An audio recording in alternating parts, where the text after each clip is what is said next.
Mr. Shoaff told me when I was 25 and first met him, he said, Mr. Rohn, in my personal opinion, financial independence is a worthy goal.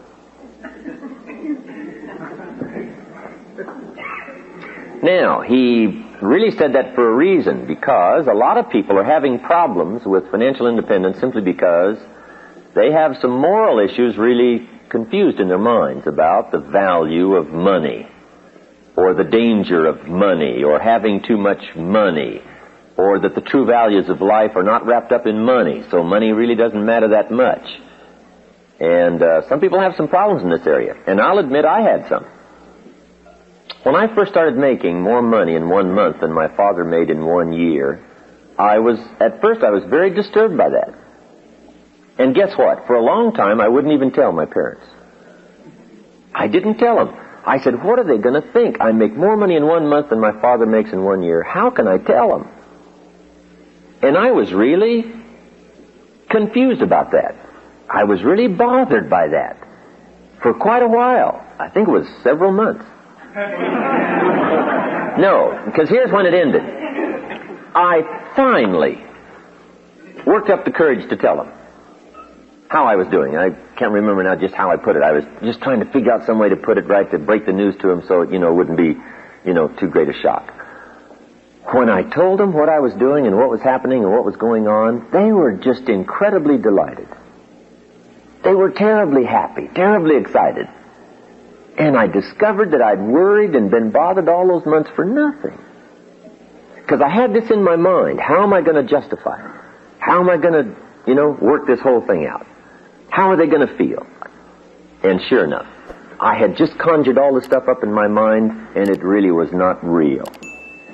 But some people really have some problems on financial independence because they feel that the morality of earning lots of money is a very valid question.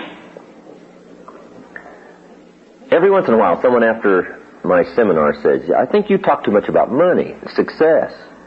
And that's not where the good life is. The good life is not just money and success and making a lot of money and doing well financially. And I understand that. I really do. And I have pondered those subjects all these years. And I don't want it to make it seem like just going for money or financial success is where the true values are. They are not. And hopefully in my seminar I've got enough in there to try not to mislead people that I'm just thinking of financial success. But, so Mr. Shoaff said to me, in my opinion, financial independence is a worthwhile objective. He said, here's why. He said, Jim, once you get money out of the way, you can't believe the other dimensions of your life you can work on. Once you solve the money problem, he said, now you'll have the time, more time, to work on certain other projects of your life that will really start to grow and expand. So he said, for that reason, I think financial independence is a worthwhile objective. And I know part of it's a moral question. There is a Bible phrase that says, the love of money is the root of all evil. But I'm sure the phrase is probably more correct in saying the love of money. The love of money. Now, when I did start getting some of those big bonus checks way back in those early days, my first crack at money, right? I wasn't too worried about, whether or not it was going to ruin me. One of my friends, right, his wealthy friend, when he started making a lot of big money, said, Robert, I don't know if I should give you all this big money or not. Said, money's ruined a lot of people. And Robert said, just try me one time. I mean, let's just see. So we're all willing to go through it, I'm sure, that first time. But I know it is a moral question. Sometimes it's something you just have to wrestle with. But here's what I found out. Financial independence is not something you have to throw away all other values to acquire. You don't have to throw them all away. Now, you could, and that would be foolish. If there's half a dozen major values and you threw away 5 to go for 1, see, that would be foolish. But in my opinion, you really don't have to. But now in the moral question, for those who press me a little bit about talking too much about money and finance and being successful, I have another question in response, sharpening up my debating skills. And here's my question. If you could do better, should you? That's pretty good. On my side of the debate, right? If you could do better, should you? Sometimes people use the moral question as an excuse to be lazy and not to improve. Then on the other side, part of it is just the challenge to see what you can become, regardless of what the amount is. A man said to me one time, "Well, Mr. Rohn, I'm making about $50,000 a year. Isn't that enough?" And I said, "Yes, it's enough if you're bumping your full potential. But if you're capable of $500,000 a year, you're somewhat of a loser." See, it's not the amount that counts. It's the extent of your reach that counts. That's what we want to do. Employ the full extent of our reach, whatever that amount turns out to be. If it's $5,000 a year, wonderful. If you're really extending yourself economically, doing the best you can, and those numbers turn out to be 5,000, wonderful. If it's 50,000, wonderful. If it's $500,000, wonderful. As long as you're extending yourself, your mental, personal capacity to its limit, whatever those amounts are, those are the amounts. Because Mr. Schultz had this simple philosophy. How far should you go? Answer, as far as you can. How much should you learn? As much as you can. How many books should you read? As many as you can. How much should you earn? As much as you can. How much should you share? As much as you can. What should you accomplish? As much as you can. That's a good philosophy. What could I do in comparison to what I am doing? What could I do to extend my reach? Am I fully employed? Good question. And I think that's the answer to some of the moral question. If you're properly using your 8 hours and you're extending yourself and you're doing your best, whatever that amount is, that's the amount. But financial independence is a worthwhile goal. If you can finally set money aside as being such a major object in trying to accomplish and paying the bills. And Mr. Schultz said to me, "Mr. Rohn, I think the only way to get money out of the way is to have plenty." So I went for that. Here's what also I found out. The time you've already set aside for labor is enough time to become wealthy. If you're working 8-10 hours a day, that's about it. You can't put in more than about 8 or 10. But see, if you better utilize that 8 or 10, and you double, triple, quadrupled your income, see, that would be okay. Just better utilization of the time you're already spending laboring, just a better use of it. Now, see, if you start throwing your health away by going for the money and working 20 hours a day, and slighting all your friends, and walking away from your family, see, now you've lost all the other values to go for one, and that would be, in my opinion, shortchanging yourself. But financial independence, let me give you just a few clues on financial independence, because part of it depends on the plan you have. It isn't necessarily how hard you work, or whatever else you sacrifice to go for it. You really don't have to do that. Most of us live long enough, and especially in this country of unique prosperity, we have chances enough to fairly quickly, before too long, solve the money problems of our life. One of the major reasons why most people don't is because they're operating on the wrong plan. And here's the key. It's not so much what you earn as what you do with what you earn. It's not so much what you earn as what you do with what you earn. I think according to the latest figures, the average person in this country now, in a working lifetime, makes $500,000. Average. In a working lifetime.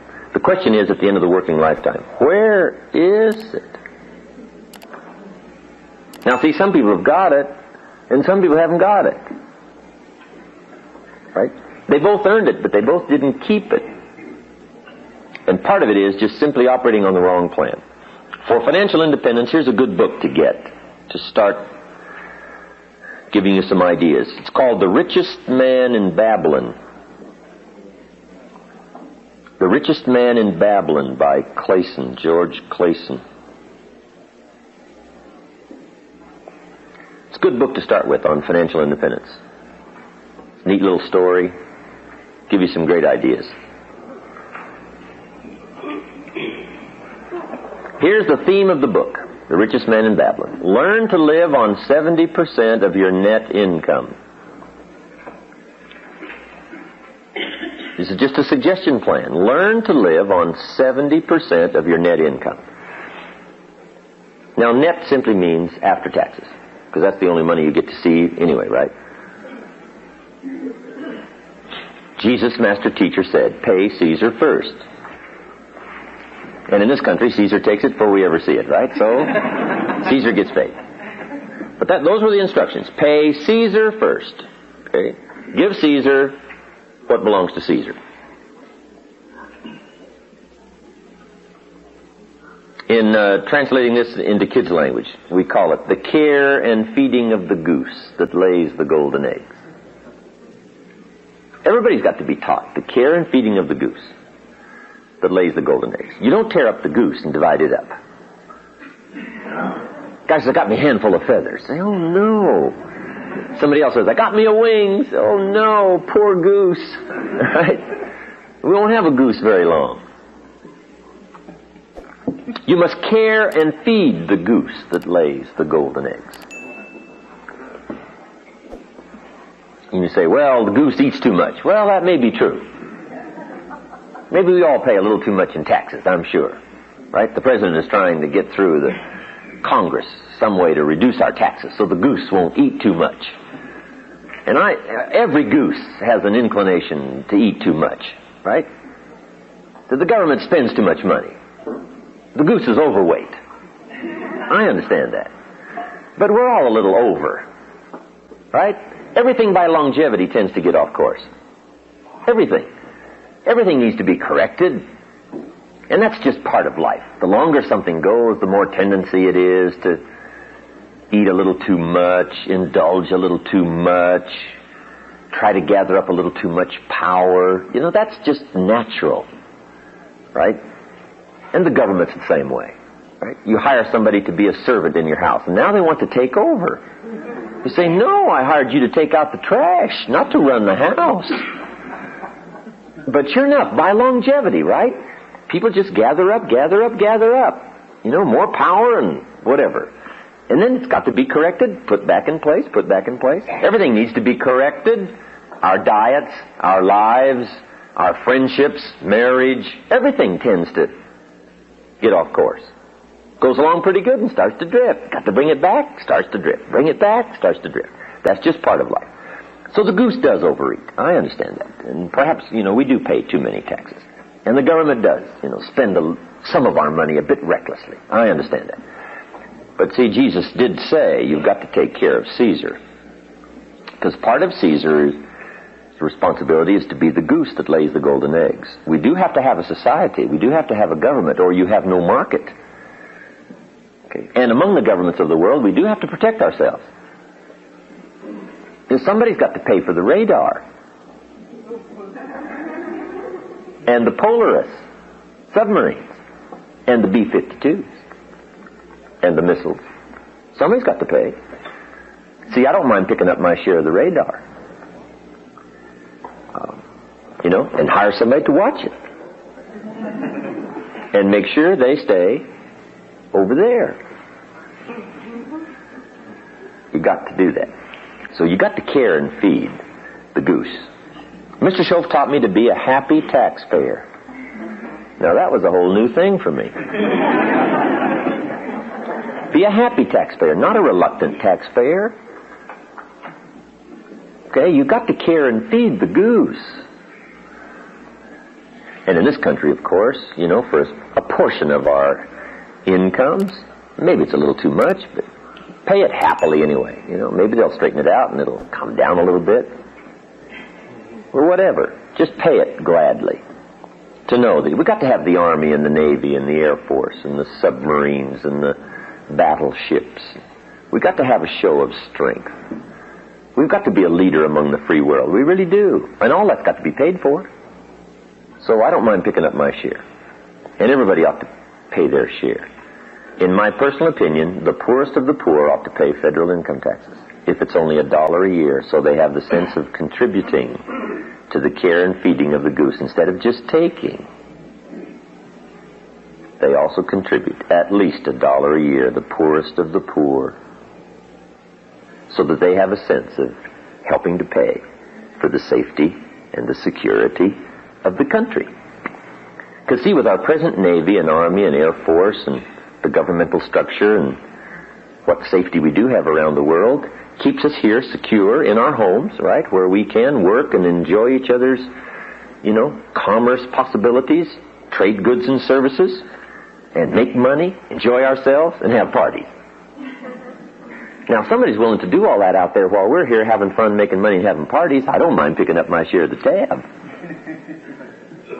Okay. So, Caesar's first. Pay Caesar first.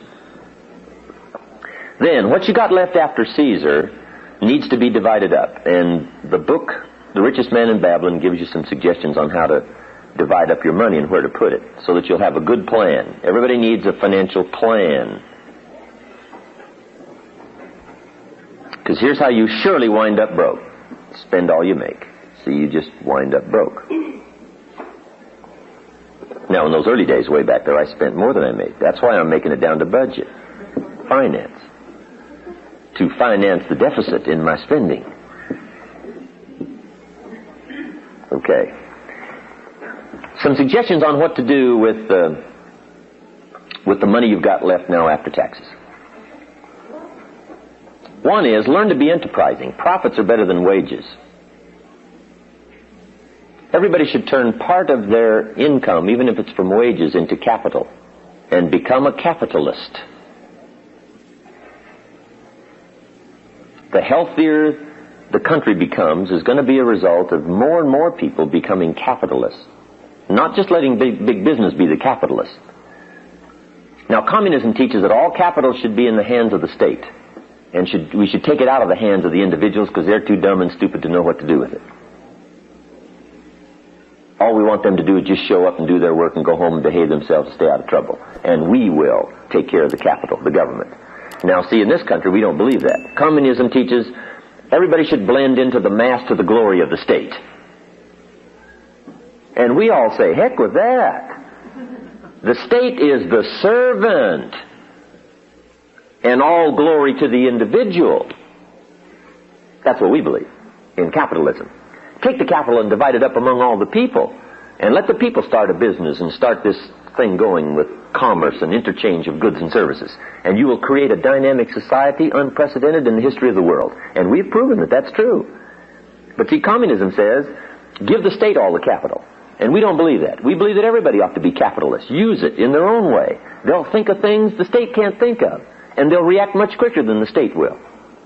Right? The state's always 2, 3, 4 years late. Government's always late. And they always spend too much money. Right? Capital ought to be in the hands of the individuals. Now, if you don't use capital and become a capitalist, and you don't, and you don't, and you don't, and everybody doesn't, pretty soon, guess what? Now the capital will all start going toward the state because the society has to survive. Okay, now these are just some of my personal opinions, but I'm entitled to those, right? I don't even claim they're right. I just claim they're my opinions. That way I'm off the hook. But anyway, be a capitalist. Make sure you've turned part of your income into capital. And so you can teach kids how to be enterprising and capitalists from the time they're little. Just little kids. You teach them how to have 2 bicycles. One to ride and one to rent.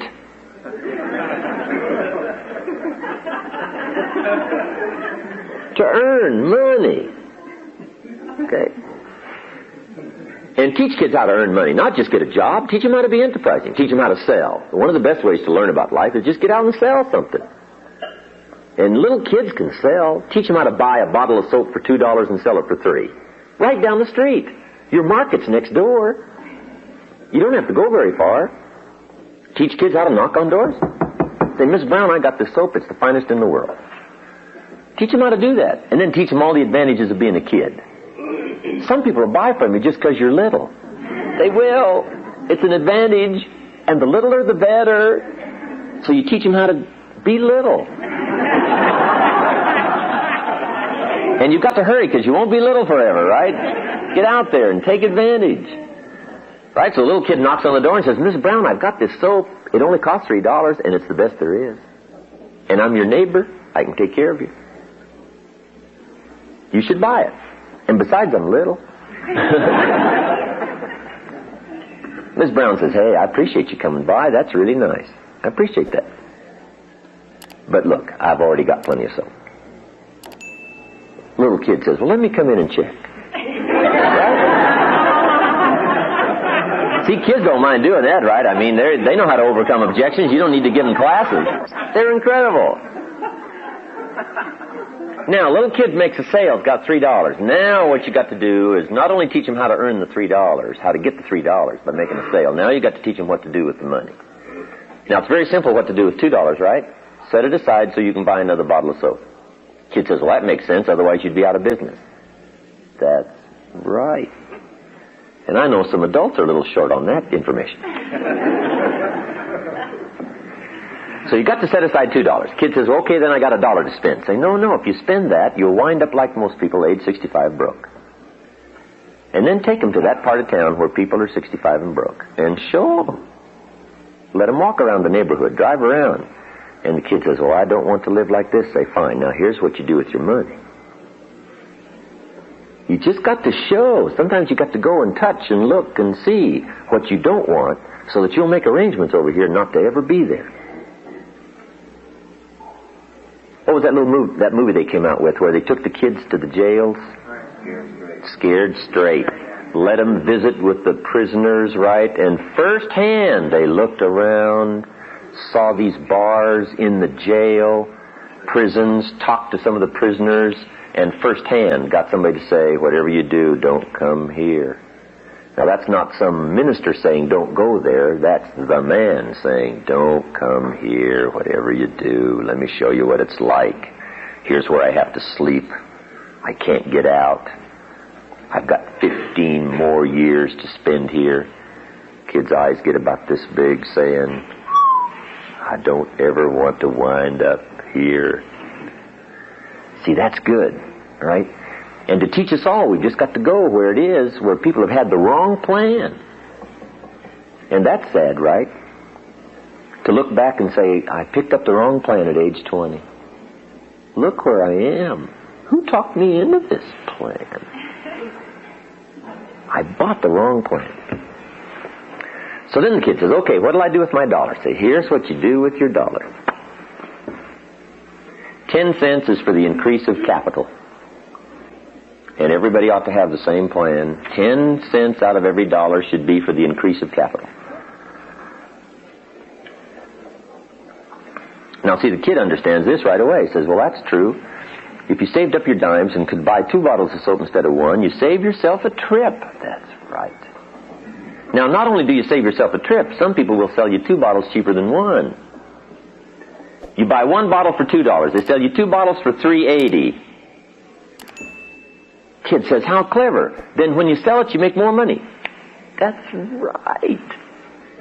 That's why you've got to accumulate your capital, because everybody benefits from it. They get to sell 2 bottles instead of 1 at a time, so it's better for them, and it's better for you, and it's better for everybody. Now you're starting to teach commerce, capitalism, how to earn money, how to be responsible, and mainly what to do with it. Here's another 10 cents. Another 10 cents is to give. Charity. I really should have put that first. Right after Caesar, Jesus said, pay Caesar first, then pay God. Charity. Some churches teach 10%. That's good. Like, give it to the church and let the church distribute it however. Or distribute it yourself, whatever. But make sure you put back part of what you take out. Charity. Some people are less fortunate. Some people, live tragic lives and they need our help. So 10% set aside to help those that are unfortunate, cannot help themselves. 10 cents for giving. And a good time to learn 10 cents for giving is when you're little. Because see, it's pretty easy to flip a dime out of $1. What's a little more difficult is to give 100,000 out of a million. Somebody says, oh, if I had a million, I'd give 100,000. I'm not that sure. Right? That's a lot of money. We better learn it now, just in case, you get the big stuff and won't turn loose of it. So develop the habit now of the 10 cents, right? Kids should learn the first dollar you get, you should learn how to divide it up. Because if you let a kid, when he gets his first dollar, spend it all, you've already started them on the wrong habit pattern. Now, what if they do that the rest of their life? They will be in serious trouble. So you got to teach them what to do with the first dollar. The first dollar. Or as quickly as possible, correct what might be wrong. So 10 cents for charity, 10 cents for the increase of capital, and 10 more cents is for investing. Now at first, use that 10 cents, thinking, the richest man in Babylon says, use 10 cents to pay off all your bills, which is good. Now you can start using it for investing, but pay off all your bills first. All the little accumulation of credit cards and all that stuff. There's a Bible phrase that says, the borrower is servant to the lender. And as quickly as possible, you don't want to be a servant anymore. What you want to be is a lender, not a borrower. Get on the other side of the table as soon as you can. The borrower is servant to the lender. Now, once you've got all those little bills paid off, just cleaned up all the little bills, Arnold's linoleum, everything, all that stuff, just clean all that up. Now you've got some money to invest. Now here's where you should invest some of your money, in financial institutions, so that it provides a larger capital pool for successful people to borrow and start big businesses that you at first can't start. Build big factories and employ lots of people. There needs to be a collection of capital so that people can borrow it. And guess what they will do when they borrow your money? Pay you for the use of it. So you teach kids how to put their money in savings accounts, financial institutions. In Australia not long ago, a man said to me, I'm recommending everybody put their money in gold, take it out of all the banks. I said, then you'll bankrupt the country. You can't do something and teach it to everybody else that's going to bankrupt the country. You can't be totally self-protective. You must care and feed the goose that lays the golden eggs.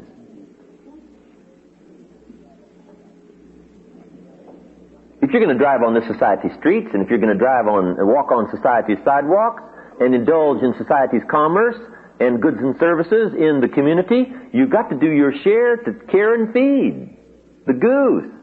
You can't grab yours and put it in gold and hide it and put it in the ground, because if everybody did that, we would have no society. So you can't teach something that if everybody did would wreck the whole thing. He said, well, I never thought about that. I said, that's obvious. Right? Now you must think, you must ponder. What's going to help all of society? Somebody says, well, I'm going to grab everything I got, barricade myself, go off to a cave in the mountains and wait with a gun. Well, if everybody did that, right, then the world would be over. And God would have to start all over again. Which he's done on occasion. But most people didn't enjoy the process.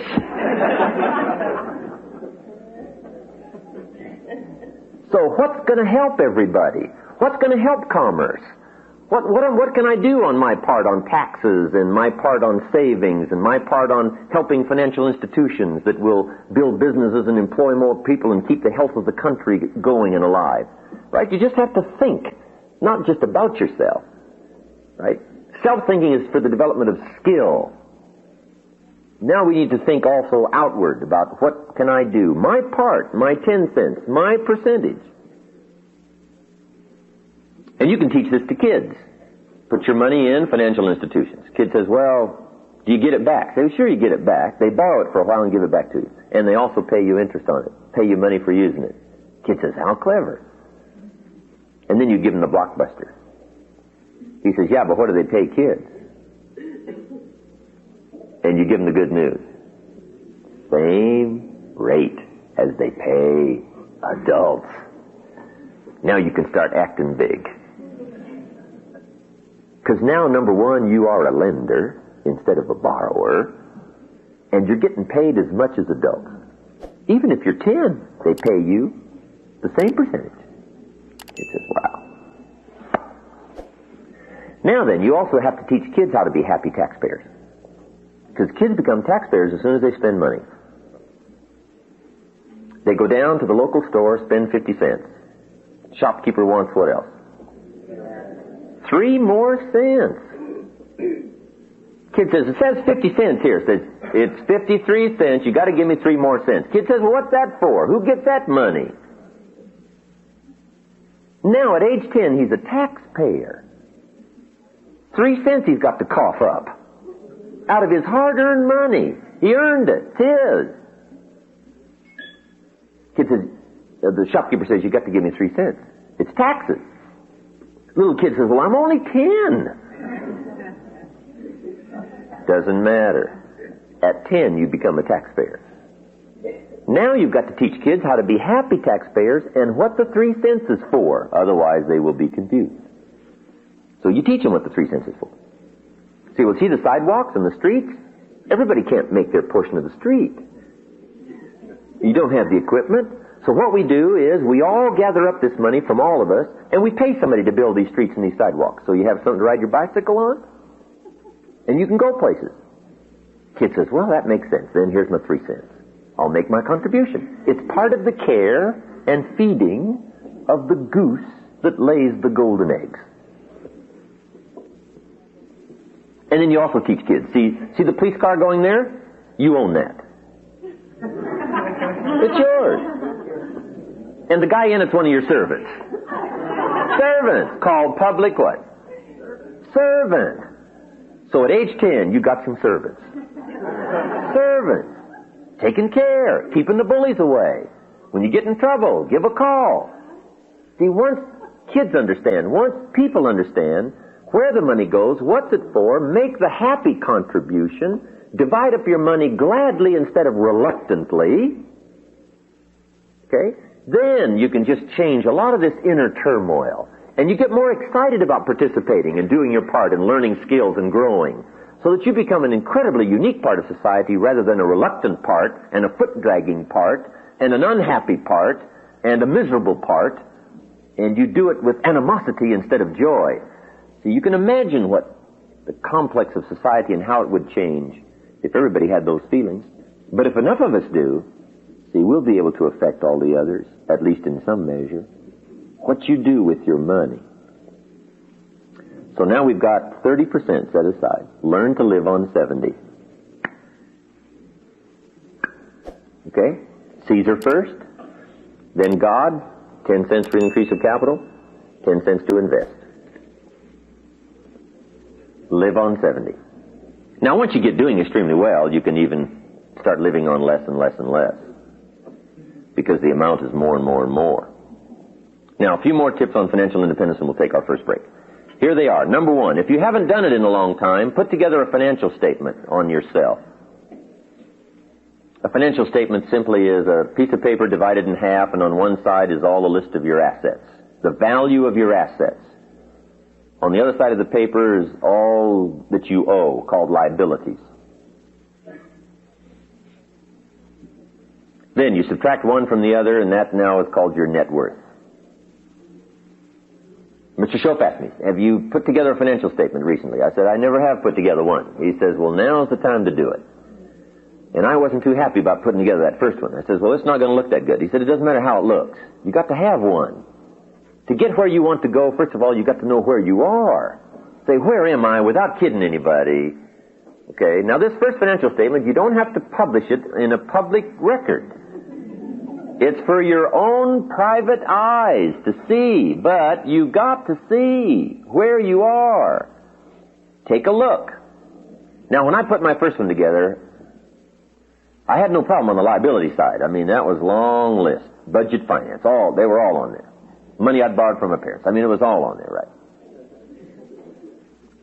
On the asset side, though, I really started scraping the bottom of the barrel. I put the value of my shoes on there. I put shoes. There was $10 at least, right? I mean, I'm scraping. So I won't look so bad, right? But anyway, so if you putting together your first one, right, whatever you got to do, make it look as good as you can. But also, make sure it's accurate and make sure you take a good look at where you are. Now then, play this financial independence program like a game. Be delighted in reducing your liabilities and increasing your assets.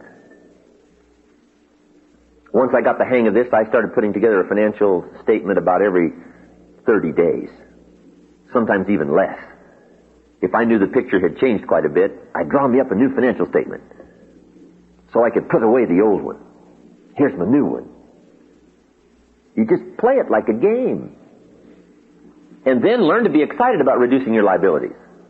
Shoaff taught me how to pay my bills with enthusiasm. Now, see, that was a whole new thing for me. He said, the next time you pay $100 on an account, put a little note in there and say, with great excitement I send you this $100. He says, you won't believe what it'll do on the other end, right? When they get that note. But he says, most important of all, you won't believe what it'll do on your end. Now starting to part with your money with excitement, with enthusiasm. He started changing my whole opinion about money and about paying my bills and about capital and learning to live within restricted limits. He got me excited about it. And see, a big part of what you do with your plan is going to be your attitude about it. So develop a whole new attitude about your money. Remember, it's not the amounts that count. It's the attitude and the plan. He got me to open up my first savings account. And he said, go down there with excitement and open it up. I'd never had a savings account. So I told him, I said, well, I don't have any money to open up a savings account. He said, have you got $10? I said, well, yeah, I got $10. He said, then go get it open. It's not the amount, it's the plan. So I marched down to the bank and opened up my first savings account. Now that took a little bit. I'm a grown man. And I said to the lady, they waited on me there at the bank. I said, I want to open up a savings account. She said, fine, what's your name? I said, Mr. Rohn. She said, Mr. Rohn, just fill this out. I said, okay. So I filled it out. I said, there it is. She looked it over and she said, that's fine. She said, how are we going to get this started? I said, put 10 in. She said, 10 what? I said, $10. $10. Now, Shoaff said, be enthusiastic. Now, see, I had trouble there. I'm 25, I'm married, my family's starting, I'm working, and I've been to college. And I'm opening up my first savings account with only $10. Now, that was tough. But Shoaff said, swallow hard and just go do it. Do it with excitement, because it'll change. It's the plan that counts and not the amount. Wow. So I put the $10 in. I said, hey, this doesn't look like much, but I said, I'll tell you what, before long, I will have the largest savings account in this bank. She said, well, if you say so.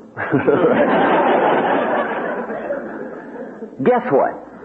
Within less than 2 years, I had the largest savings account in that bank. In less than 2 years.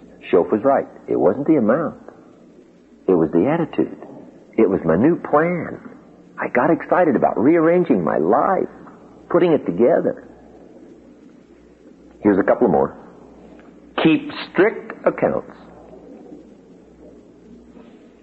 Have you ever heard the old expression, I don't know where it all goes?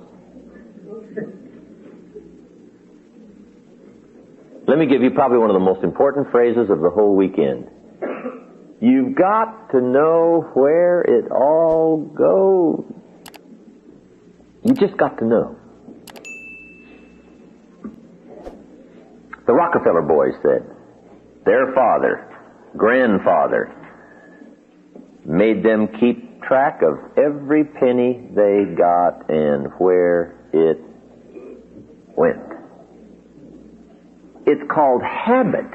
You just gotta know where it's going, what's happening, get a handle on it. It's part of how you become financially independent. Because I found out, even early in the game when I was making some pretty good money, I found out you could make $5,000 a month and go broke. Somebody says, how could you go broke making $5,000 a month? It's easy. Spend $6,000. And 9 months from Thursday, it's over, right?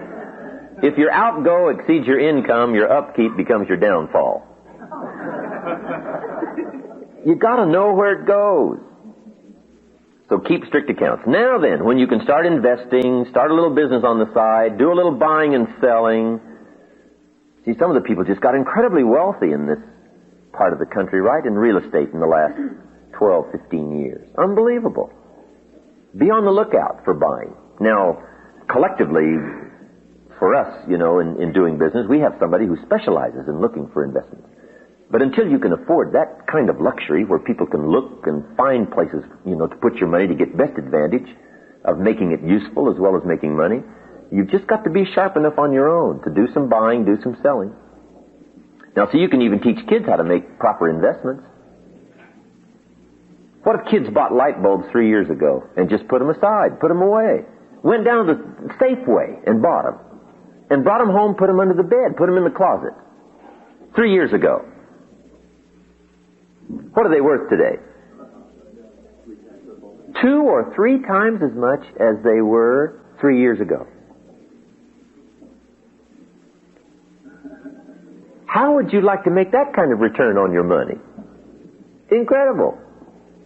Kid says, light bulbs, I never thought about that. Just buy some and set them aside. Buy 1, buy 10, buy a dozen, buy 100. Save up your money, put them in light bulbs, set them aside. Okay? 3 years later, now you got some light bulbs to sell.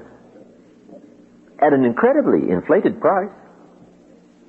Kid says, yeah, where do you sell light bulbs? Same people that are buying your soap. Just right down the street.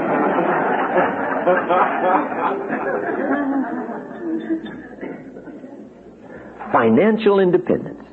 Put your plan together and get your family excited about it. Get the kids excited about it. Husband excited. Get the wife excited. This is something that if everybody works on, if everybody has a financial statement, if everybody's knowing where it's going, and everybody has a celebration every once in a while when the assets are going up and the liabilities are coming down and the net worth is changing, make it a source of celebration. Right? We're among an incredible group in comparing financial statements. I think the major guy in our group's worth about $50 million. So, he becomes an incredible incentive for the rest of us. It's nice to have somebody around, right, that's carrying that kind of heavy, right? It gives you something to shoot for. You're looking and say, yeah, I'm looking pretty good. And then you see somebody else's financial statement and you say, well, I got a little ways to go. But anyway, play it like a game, get excited about it, develop the skills and how to earn money, thinking of enterprises, investments, developing more skills so you can earn more money, but then have an incredibly excellent plan on what to do with your money. And sure enough, very quickly, the first year, the second year, the third year, you can't believe the changes that'll start to be made. And the major change, of course, is in your own self-confidence, and that's where riches come from, self-confidence. It's not the growing bank account. It's your growing awareness that you're in charge. You got a plan. You're on track. It's changing because you changed it. It's different because you made it different. It's growing because you made certain commitments to yourself. And those kind of feelings are where the treasure is. Because the true treasure is in personal development. Happiness is not contained in what you get. Happiness is contained in what you become. But sure enough, what you become is related to what you get. So you can take a look at what you've gotten and have great satisfaction that you're the one that designed it. You're the one that defined it. You just didn't let it drift and get into trouble. You made the changes. You made the hard decisions. So for your own financial independence, get the book, get some other books, do some reading, make it a game, play it, have a plan, change your attitude, become a happy taxpayer, pay your bills with enthusiasm. Put all this together and I'll tell you what, it'll start to change, you won't believe. Okay, financial independence.